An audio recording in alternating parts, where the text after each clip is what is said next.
Cyber തട്ടിപ്പിനെ കുറിച്ച് കേൾക്കാത്ത ഒരു ദിവസം പോലും കടന്നുപോകില്ല എന്ന അവസ്ഥയാണ് ഇപ്പോൾ സംസ്ഥാനത്ത്. എല്ലാ ദിവസവും ഏതെങ്കിലും ഒരു സാമ്പത്തിക തട്ടിപ്പിന്റെ വാർത്ത നമ്മൾ കാണുന്നുണ്ട്, കേൾക്കുന്നുണ്ട്.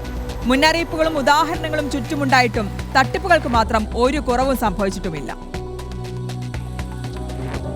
ആട്, തേക്ക്, മാഞ്ചിയം തട്ടിപ്പെന്ന് കേട്ട് കാണുമല്ലോ. 1995 അതുവരെ സംസ്ഥാനം കണ്ട ഏറ്റവും വലിയ സംഘടിത തട്ടിപ്പ്. സാധാരണക്കാരെ ലാഭം വാഗ്ദാനം ചെയ്ത് മോഹിപ്പിച്ച് ലക്ഷങ്ങൾ തട്ടിയെടുത്ത പദ്ധതി വർഷങ്ങൾ കടന്നു. 2025 പടിവാതിലെത്തി നിൽക്കുമ്പോഴും സംസ്ഥാനത്ത് സാമ്പത്തിക തട്ടിപ്പുകൾക്ക് ഒരു പഞ്ഞവുമില്ല. എത്ര കുടുങ്ങിയാലും പാഠം പഠിക്കാത്ത മലയാളി ഓരോ ദിനവും പുതിയ പുതിയ തട്ടിപ്പുകളിൽ ചെന്ന് ചാടുന്നു.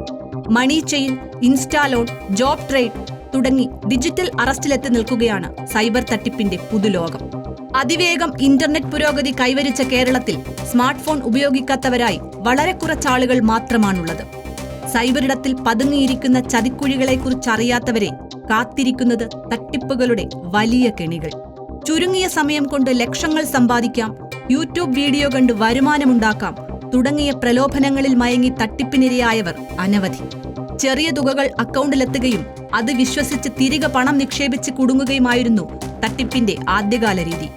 വാട്സാപ്പിൽ ലിങ്ക് അയച്ച് ഫോൺ ഹാക്ക് ചെയ്യുക, ബാങ്കിൽ നിന്നാണെന്ന് പറഞ്ഞ് OTP വാങ്ങി പണം തട്ടിയെടുക്കുക തുടങ്ങിയ ചതിയിൽപ്പെട്ട് ലക്ഷങ്ങൾ നഷ്ടമായവർ ഒരുപാട്.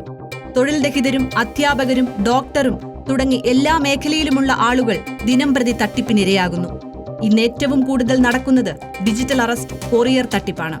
സാക്ഷരതയിൽ കൈവരിച്ച പുരോഗതി മലയാളിക്ക് സാമ്പത്തിക സാക്ഷരതയിൽ പ്രാവർത്തികമാക്കാനാകാതെ പോയതാണ് കേരളത്തിൽ ഇത്തരം തട്ടിപ്പുകൾ പെരുകാൻ കാരണം. ഒന്നു മനസ്സുവെച്ചാൽ നിങ്ങൾക്ക് ഈ തട്ടിപ്പിൽ വീഴാതിരിക്കാനാകും. പരിചയമില്ലാത്ത സന്ദേശങ്ങളോ ഫോൺ കോളുകളോ വന്നാൽ അവഗണിക്കുക.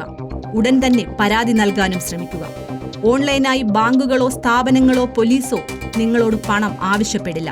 നമ്മൾ അധ്വാനിച്ച് നേടിയ പണം സൈബർ ചതിക്കുഴികളിൽ കൊണ്ട് കളയാനുള്ളതല്ല.